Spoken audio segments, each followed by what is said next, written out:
ఒక ఇంట్లో ముగ్గురు అక్క చెల్లెళ్ళు, 12 ఏళ్ల పాకి, 14 ఏళ్ల ప్రాచి, 16 ఏళ్ల నిషిక ఒకే రాత్రి ముగ్గురు 9వ అంతస్తు నుంచి దూకారు. కానీ అసలు ప్రశ్న ఏంటంటే వాళ్ళు ఎందుకు దూకారు? ఫోన్ తీసుకున్నందుక, కొరియన్ డ్రామాల వలన, లేక ఇంట్లో ఏదో కనిపించని చీకటి ఉందా? ఈ కేసు మిమ్మల్ని కన్ఫ్యూజ్ చేస్తుంది. ఇది కుమార్ సిస్టర్స్ కేస్.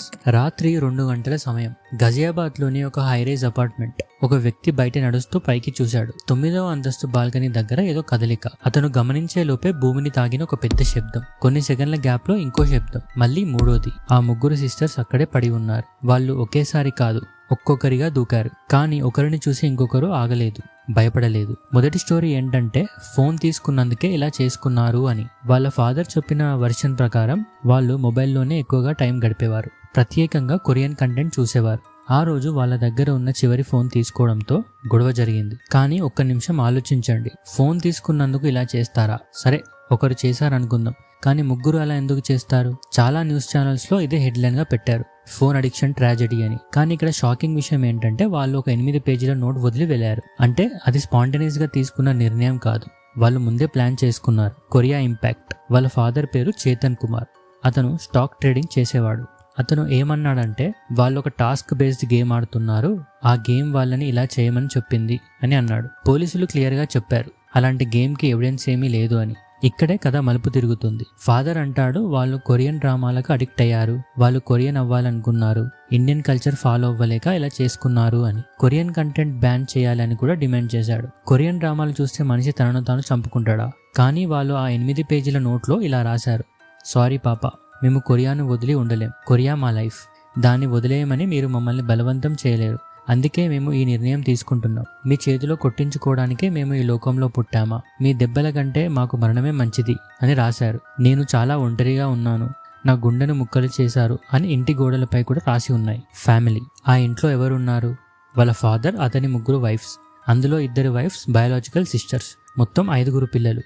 దాంట్లో 4 కుమార్తెలు, 1 కుమారుడు ఉన్నాడు.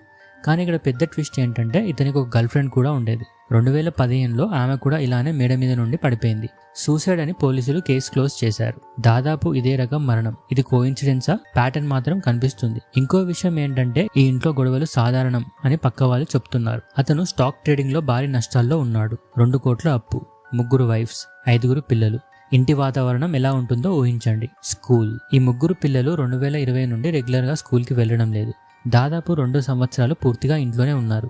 వాళ్ళని ఒక ప్రైవేట్ ట్యూషన్ టీచర్ దగ్గరికి తీసుకెళ్తే వాళ్ళు మరియా, అలీజా, సిండి అనే కొరియన్ పేర్లతో పరిచయం చేసుకున్నారు. ట్యూషన్ టీచర్ ఏం చెప్పింది అంటే వాళ్ళు చదువులో చాలా వీక్ గా ఉన్నారు, basic addition, multiplication, basic numbers కూడా గుర్తుపట్టలేదు అని చెప్పింది. 16 ఏళ్ల పిల్లలకి బేసిక్ క్యాలిక్యులేషన్ రాదు అంటే అది ఫోన్ అడిక్షన్ వలన లేక ఇది ఐసోలేషన్ వలన?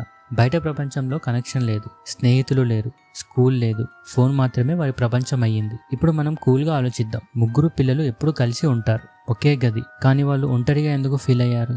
ఇంట్లో ఏదైనా జరుగుతుందా? ఇది ప్రూవ్ కాలేదు, ఇంకా పోలీసులు ఇన్వెస్టిగేట్ చేస్తున్నారు. మీడియాలో మాత్రం phone addiction, K-pop mania, Korea fantasy అని రాశారు. కానీ డైరీలో ఉన్న లైన్స్ లో వాళ్ళ ఫాదర్ వాళ్ళని కొట్టడం గురించి ఉంది, గోడలపై ఒంటరిగా ఉన్నాం, గుండెలు విరిగిపోయాయని కూడా ఉంది.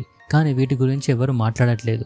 ఇది స్పాంటేనియస్ డిసిజన్ కూడా కాదు, ఇది ఒక్కరోజు కోపం కూడా కాదు, ఇది నెలలు, సంవత్సరాల నుండి సైలెంట్ గా పెరిగిన ఒంటరితనం. వాళ్ళకి బయట ప్రపంచం తెలియదు, స్కూల్ లేదు, మాట్లాడడానికి స్నేహితులు లేరు, ఫోనే వారికి ప్రపంచం అయ్యింది. దాన్ని కూడా తీసుకోవడంతో వాళ్ళు ఇలా ఒంటరిగా ఫీల్ అయ్యారు. ఈ కేసులో నిజాలు ఇంకా పూర్తిగా బయటికి రాలేదు. పోలీసులు ఇంకా ఇన్వెస్టిగేషన్ చేస్తున్నారు.